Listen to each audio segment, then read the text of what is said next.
Hey everybody, it's Mike. So I want to talk to you today about some of the most common ways that people react to the abuse that they suffer inside of cluster B relationships. So again, before I go any further, let me tell you what this channel is about and who I am. So I am not a therapist. I'm not a psychiatrist or a psychologist. I'm not a mental health professional. I am simply somebody who survived and healed from a very toxic relationship with someone whom I believe was an undiagnosed and untreated person with borderline personality disorder. So I am not here to talk about things from a perspective of the psychiatrist, nor am I a borderline. So I'm not here to talk about what it's like to be a borderline. The only reason this channel exists is to help non-borderlines, non-cluster Bs recover and heal from the horrific damage they've gone through if they've been in a toxic relationship with a borderline or a narcissist. So if you are somebody who has borderline personality disorder and you watch these videos and you are able to have relationships and you are able to take love and to give love back, then I'm not talking about you. Please don't send me nasty messages telling me that I'm stigmatizing you. If you're a codependent and you're married to a borderline and you are upset with me because of the way I'm characterizing codependence, don't send me a negative message. If your life is good, your relationship is good, I'm not talking about you. The only people I'm talking to are people who have been through horrific, toxic experiences with the unique experience of being with somebody who has a cluster B personality disorder. So, having said that, what I have found is that for many people, the experience that they have is that they're just going along in life. They're just merrily going down the road of life. They meet somebody, they have this whirlwind, passionate romance where things begin to spiral into this intense love affair, more intense and beautiful than they've ever had, and in the beginning, more satisfying, Freudian slip, satisfying, most satisfying and amazing relationship they've ever known, and they've met their soulmate, their new partner, and then things get really bad. And many people stay in these relationships for years or decades before they're either discarded. That's usually what happens. If you are somebody who has been on the negative side of somebody who has an untreated personality disorder like this, then you tend to stay if you don't get out at some point. So those of you who don't get out, you tend to stay. So we need to understand something before we go any further. If you want what I have, then I can only suggest that you do what I've done. So if you click the join button here, you will get access to members only videos, and I teach you the 3 things that I did to not only stay away from those kinds of relationships, but to heal from the toxic relationship that was so damaging to me. And so that's not the same as being out of the relationship, because it's been a year now, but it was probably 8 or 10 months ago that I was healed of the relationship.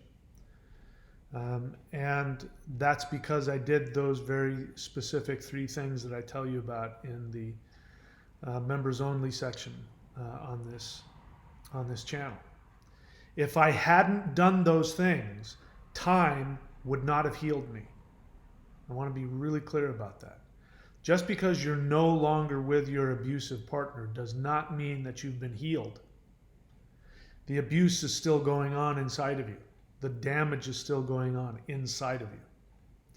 Because the other thing that I've come to realize about people who become enmeshed with people who have untreated toxic borderline disorders or narcissistic personality disorders is that the dynamic of the abusive enmeshed relationship exists within you before you meet the person, whether you realize it or not.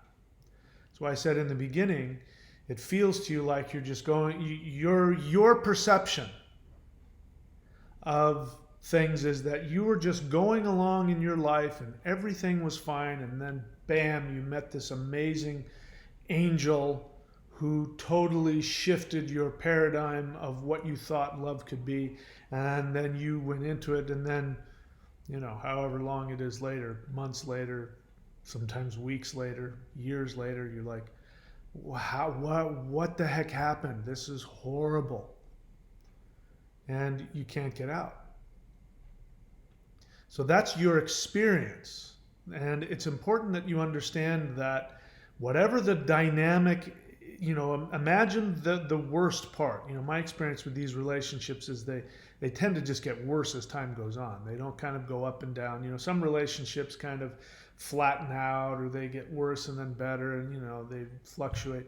These relationships, yeah, there's fluctuations, but the graph is always going down. So it's like pew, pew, pew, pew, pew. And the good times last a lot less in duration, and the bad times are longer, and the pain gets worse, gets more intense, and your life just goes down, just spirals down into a hole and doesn't come out. It's important to understand that dynamic at the worst part of the relationship, that dynamic was within you, even though your experience might have been that you were just going along happy-go-lucky in life. Some of you have a different experience. Some of you have been, you grew up in a toxic home and you've struggled and had difficulties in toxic relationships one after the other, and then you found this one, and this one was, you know, beyond anything you'd ever experienced. But what's important to understand is that the dynamic existed within you. The only thing that happens is when you get enmeshed with somebody who has one of these untreated toxic personality disorders, is that the full dynamic that was already within you becomes stimulated and then grows beyond what it was. So, for example, let's just say you're somebody that got involved with people who had problems, you know, and there was drama. You know, you got involved with an alcoholic or a drug addict or somebody who had some kind of depressive issues, or, you know, something like that. Maybe really intense. Maybe you've had those and you're one of those people that say, yeah, I love too much. Or you're a MGTOW and you talk about how women steal your energy. Or you're a woman and you talk about how men use you and objectify you.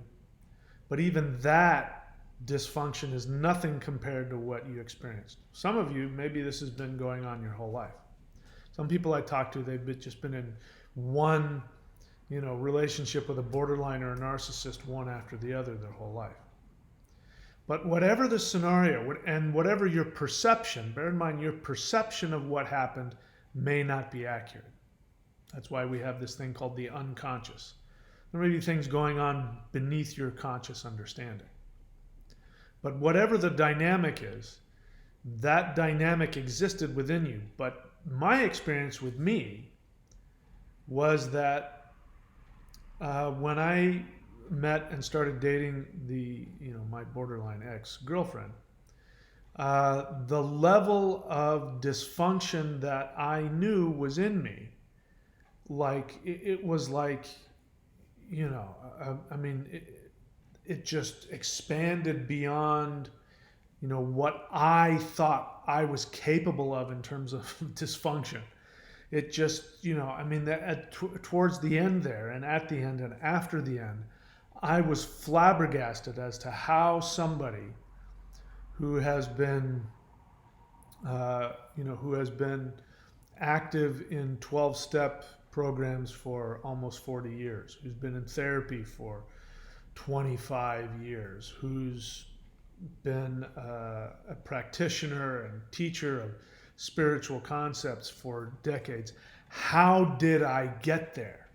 I mean, I didn't think that, and worse than I had ever been in my life in terms of the way that I felt, not necessarily my actions, but in terms of the way that I felt. I had never felt more toxic and defeated and destroyed in my entire history of my life. How did that happen? Because it was already there within me. And there was something, there were circumstances that led up to it that made me more vulnerable to what was already within me. And boom, that relationship just exploded within me. I wish I could give you the vision in my mind of, what actually it felt like. But you have your own experience. So I want to share with you 3 very common responses that people have to these toxic relationships in an attempt to try and fix the problem. And I'm here to say that these 3 responses are more common than not.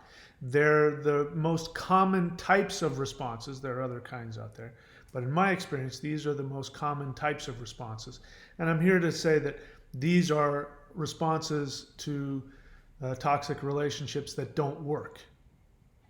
And it's really important that you understand that even though you're no longer in the relationship, as I said earlier, if you haven't addressed and reversed and healed the relationship, it continues. I could go on and on and on, but let's just get to the list here. So, what are the 3 common ways that people react to relationship abuse? Number 1, they stay in the relationship.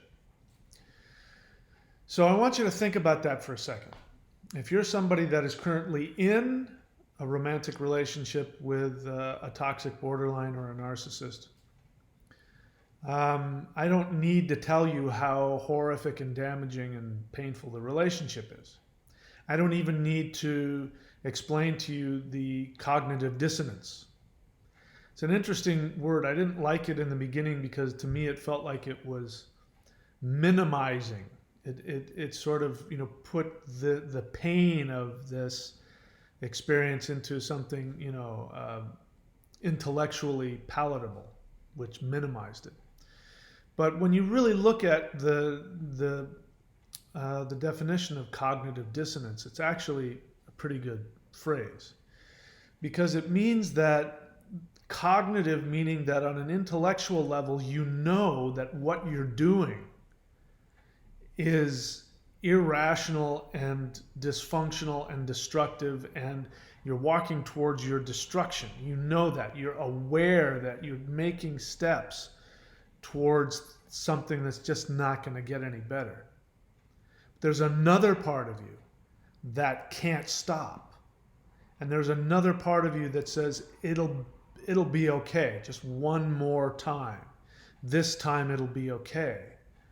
And it creates this confusion, and it creates a split inside of you that is horrific. And it's a form of insanity. I remember feeling like I was insane.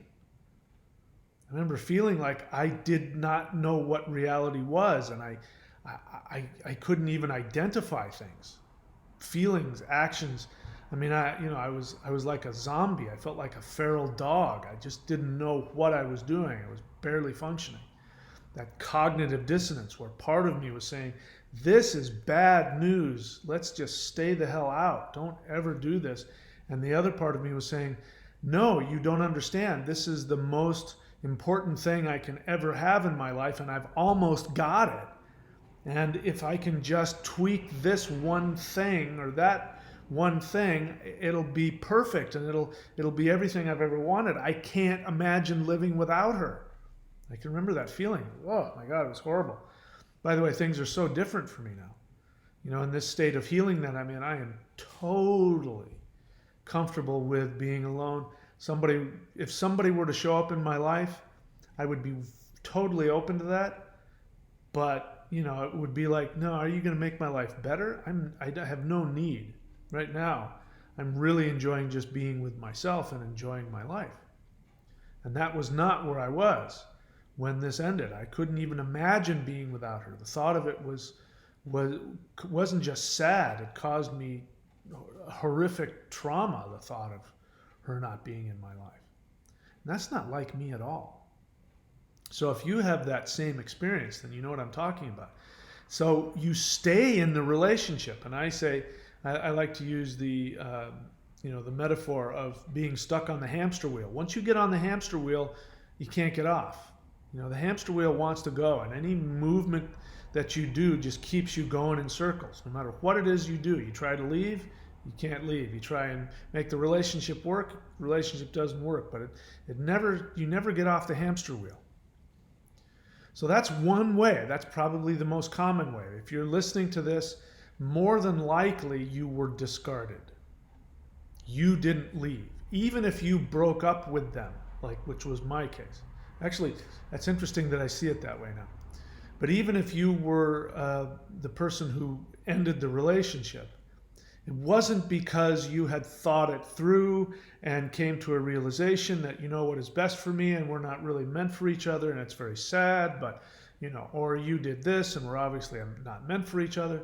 That's not why you left. You left because it was just intolerable. And more than likely you were induced by your partner, or your partner did something that was so destructive and so beyond the boundaries of acceptability that you had no choice but to leave. It wasn't really your choice.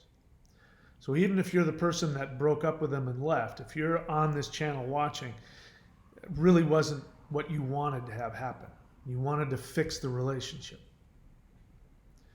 So this is my experience with these kinds of relationships. Now, when I was with my borderline ex, she was very proud of the fact that, she had broken up with everybody and was very matter of fact about it. And something came up and I said, well, what about, when people have broken up with you? And she says, oh, nobody's ever broken up with me. I break up with everybody.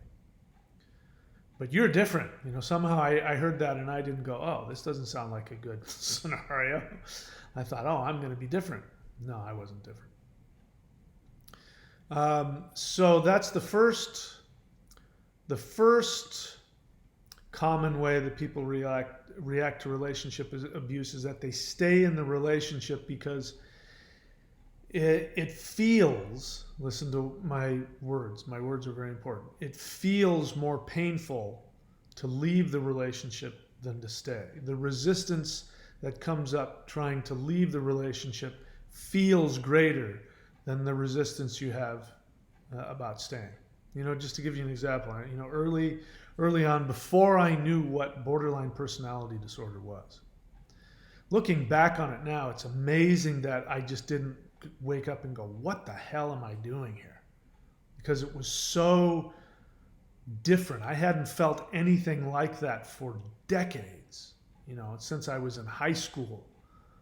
That kind of, young, naive, addiction to somebody and them not loving you or wanting to be with you, that kind of pain. I hadn't had anything like that happen, in decades. And I was having that feeling.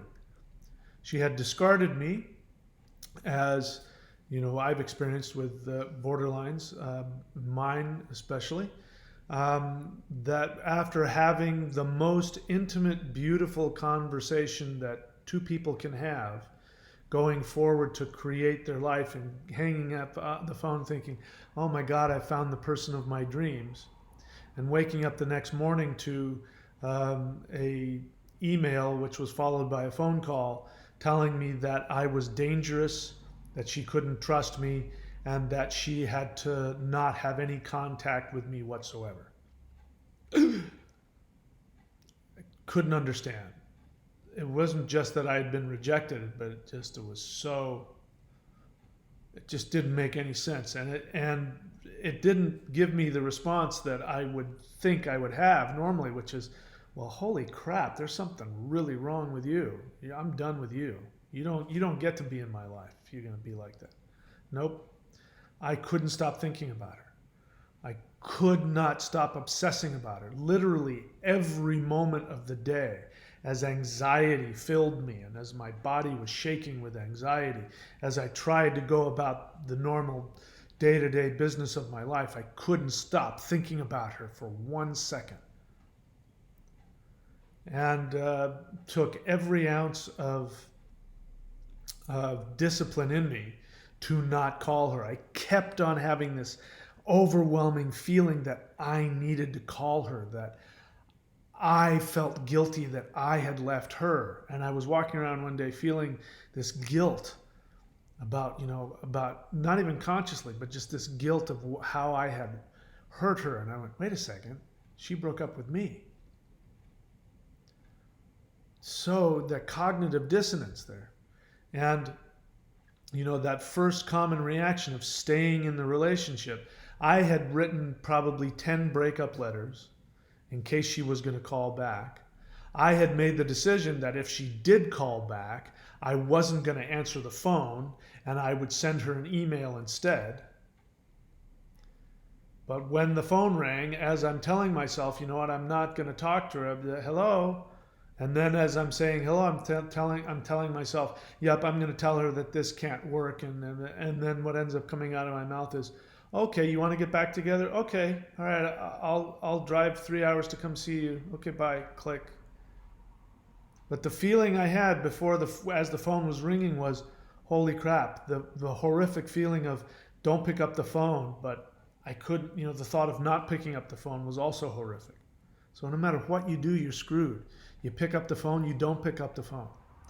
And that's that staying in the relationship. That was me following the typical response that you have, which is just to stay on the hamster wheel. It doesn't matter whether you're in the relationship or out of the relationship. You can be out of the relationship for years. In terms of you haven't seen them or been with them, but more than there's no shortage of people who leave comments on the channel talking about using the phrase, I was with my ex on and off for 20 years. So just because you're not with them doesn't mean you're not on the hamster wheel. And that's the common reaction, which is nothing. Now, this is coming from me. I had tools. I'd been in therapy for 25 years. I'd been in 12-step groups for almost 40 years. I'd been a meditator and a spiritual teacher, and I was definitely somebody who had tools, and I had discipline.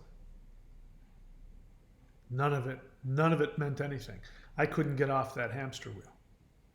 All right, what's the second common way that people react to relationship abuse with cluster B personality disorders?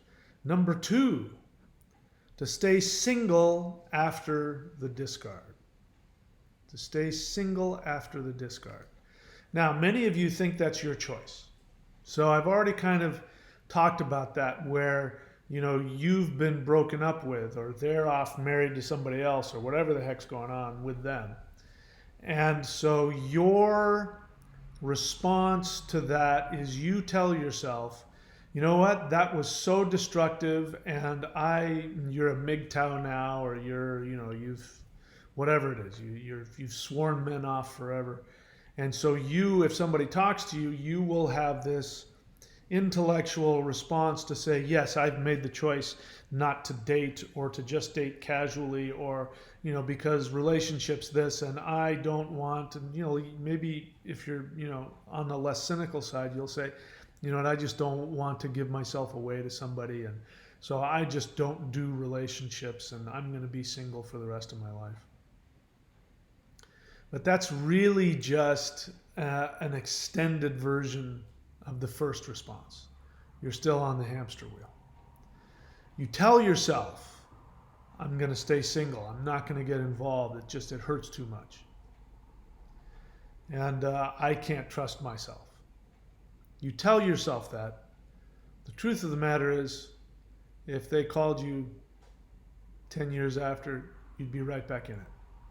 You think you wouldn't, You listen to them long enough, they're going to tell you, no, I've been in therapy. No, I've got my life together. No, I had a spiritual awakening. No, you don't understand, and you didn't deserve that, and I'm so sorry, and here's why and you'd be right back in it. All they'd have to do is idealize you for just a little bit, and that would be it. You'd be right back where you were.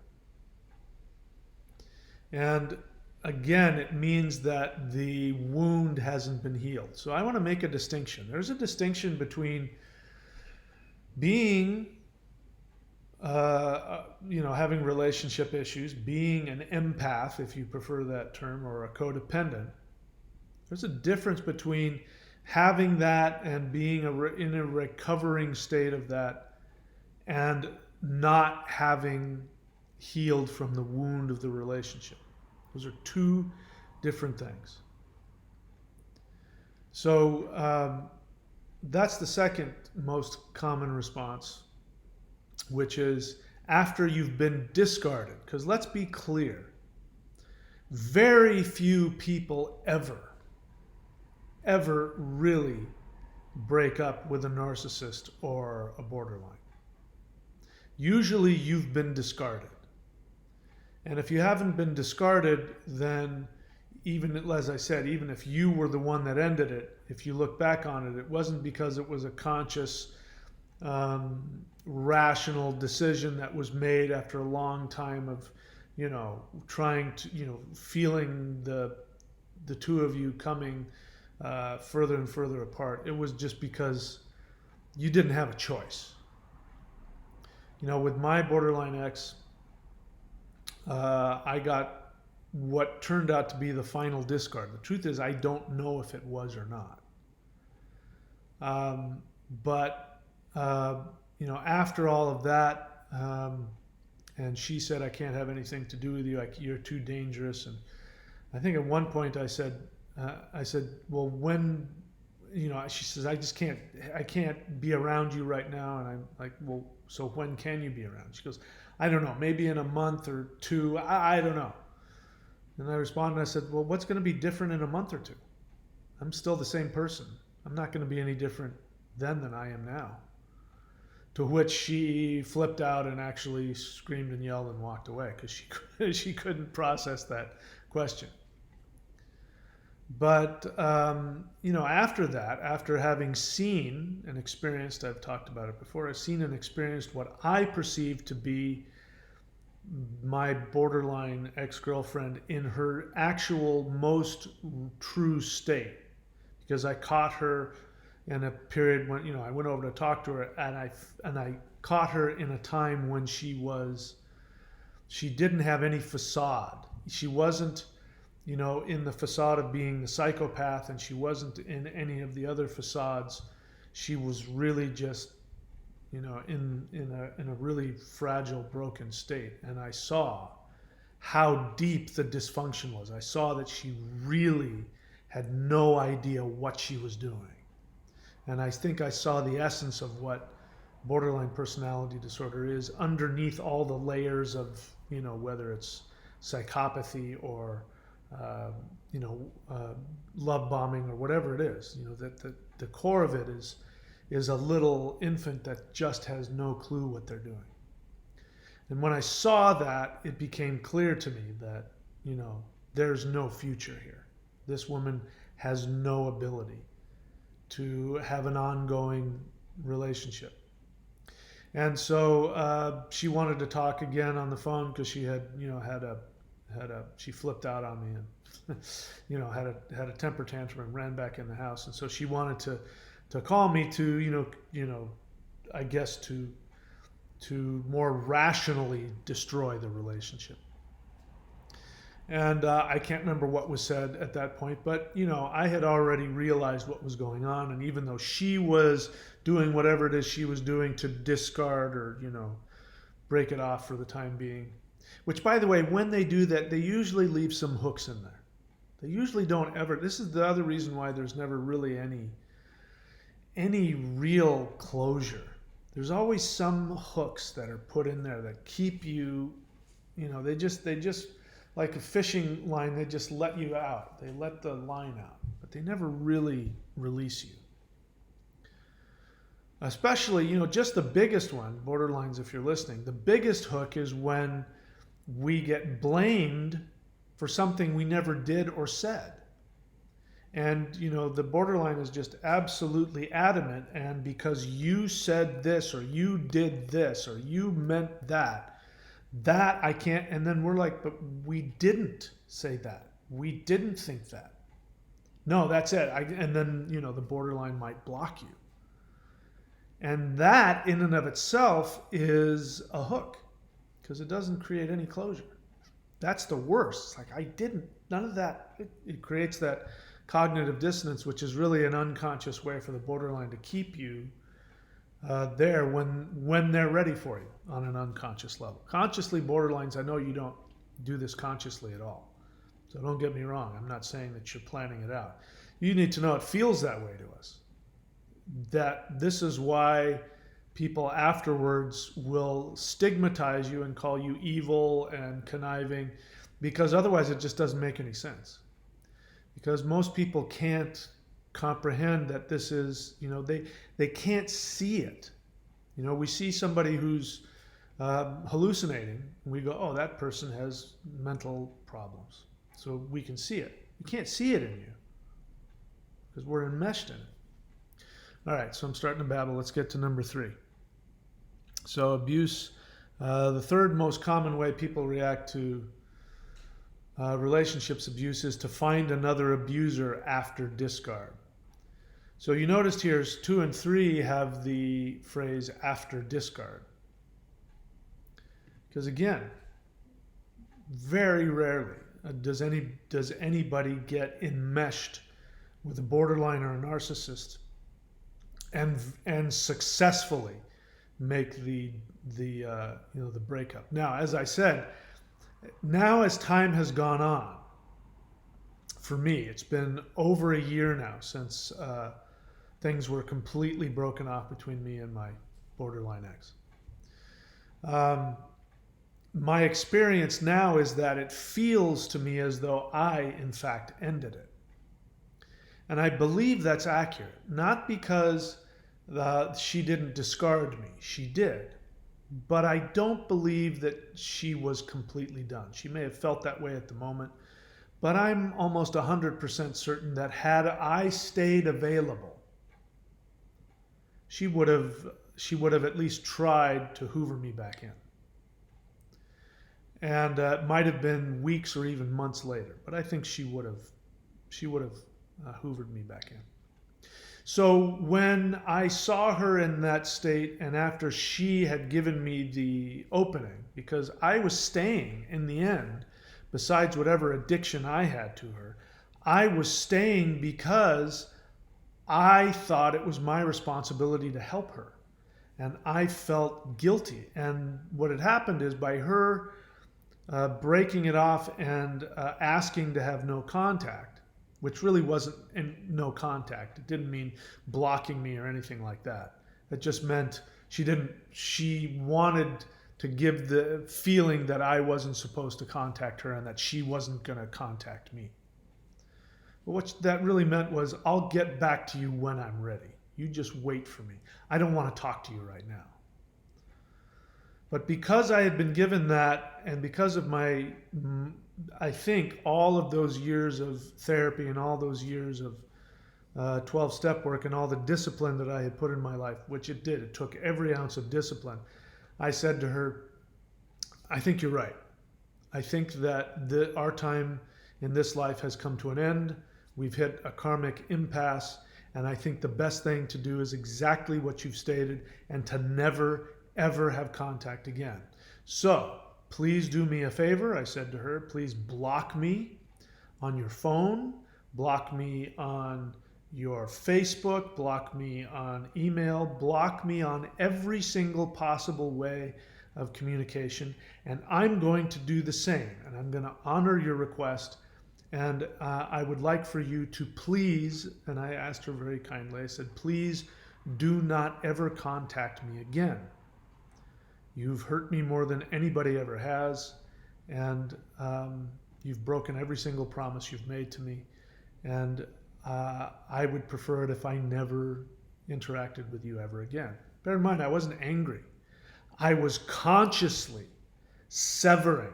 I was consciously severing the rope for the discard.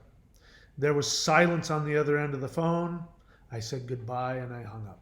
And then I proceeded to pull my car off of the freeway and started blocking as much as I could. And just held on to that. So that gave me the feeling to, as time has gone on, I get more and more of the feeling that I really did end it. At the time, that's not how it felt at all. At the time, the horrific devaluation that I felt from what she had, I've talked about it before, I won't say it again, what she had done, and the cognitive dissonance and the irrationality and the complete, strangeness of it all. I felt that she really did hate me and didn't want anything to do with me. But I don't think that's the case. I think after that, I think she did what borderlines do, and they realize, oh my God, that person really did love me, and what have I done? But I also know her well enough to know that because I had made such a clear indication and followed through and blocked her on every possible way, I think that would have been enough for her. Maybe another borderline would have been obsessed and found another way, but for her, that would have been enough. So I was lucky in that sense. Some of you aren't so lucky. So that term after discard really is what's important. Because like I said, most people don't ever really, even with me saying that I made the decision to cut off all avenue of communication so that she couldn't hoover me back, and to make a very big deal about I never want to see you again without any malice. I was just being very clear. She'd given me permission to say it, so I said it. But I forgot what I was going to say. Even after all of that, it's still because I was discarded. It wasn't because we decided it wasn't going to work. So what I haven't put on here on this list is a fourth way, which is not as common. And that fourth way, which I haven't listed there, is to do what I teach you guys to do on the join button. If you join at the super empath level, talk about the 3 most important things. And in my experience, these are the only things. And in my experience, you need to do all 3 of them. One of them might give you the ability to separate and heal. 2 of them, better. All 3, that's like getting a multi-spectrum antibiotic. And if you watch my channel because this has been painful for you, and let me be clear, there are people who have been in and out of this for 30 years and more. You've been married and had children. You had a child. You had more than one child. You chose to stay in it and try to, you dug yourself deeper and deeper and deeper. You've been discarded, hoovered, discarded, and it's gone on for years or decades. For some of you. You haven't healed. Some of you have gone to therapy and it hasn't done anything. So those 3 things, if you click the join button at the super empath level, I'll tell you what those 3 things are. And the truth is, all 3 of those things anybody can do. They all potentially can be completely cost-free, so it won't cost you any money. You can do all 3 of them in your house. You don't have to go anywhere. And so that's why if you stay on my channel and you go on to the live Q&As and I ask you, have you done the 3 things? And you haven't, I'm not going to have any sympathy for you. I'll have empathy for you. I'll feel for you. But I won't have any sympathy for you, and I'm not going to co-sign your pain. Because anybody can be healed. And there's a difference between just being out and being healed. Because this is, as I talked about it, a while back, I used to liken it to, a virus, like the zombie virus. You know, you get bitten by a zombie, you know, and you put some isopropyl alcohol on it, and maybe, you know, some calamine lotion or whatever the heck it is, and anti-itch lotion. That's not going to fix it, because you're going to turn into one. You haven't been in the relationship, you haven't seen him for 10 years, but you're miserable. You still think about him. The emptiness, the anxiety, it's been stimulated. That person isn't there stimulating you to feel horrible, but it's already been stimulated and you're still on the hamster wheel. But you tell yourself, oh, I've been out of that relationship for a while. So, anyway, I'm starting to babble, but the thing to do is to heal. Now, you're probably not going to be able to completely heal from the tendencies within you. You know, I'm still a recovering codependent, and I will be till the day I die. But I am in a state of being recovered. But I am healed from that woman, from that relationship. I have no anger. I have no resentment. I have nothing but compassion and love for her. I want only the best for her. And at the same time, I have zero desire to interact with her and zero need to know what's going on in her life. If you can say the same thing with all honesty, then, you know, my hair is off to you. I wouldn't have been able to do it had I not done those 3 things I talk about in the join button. All right, these other links here you can take a look at. It's my other channel. If not, don't worry about it. But that's it, guys. Do the work. If you do the work, you can completely heal from the pain. Might take you longer than it took me, but I guarantee you can have it. All right, so that's it. Stay safe, be well, and I will see you guys all soon. Whoops, that's the wrong end screen. Sorry about that.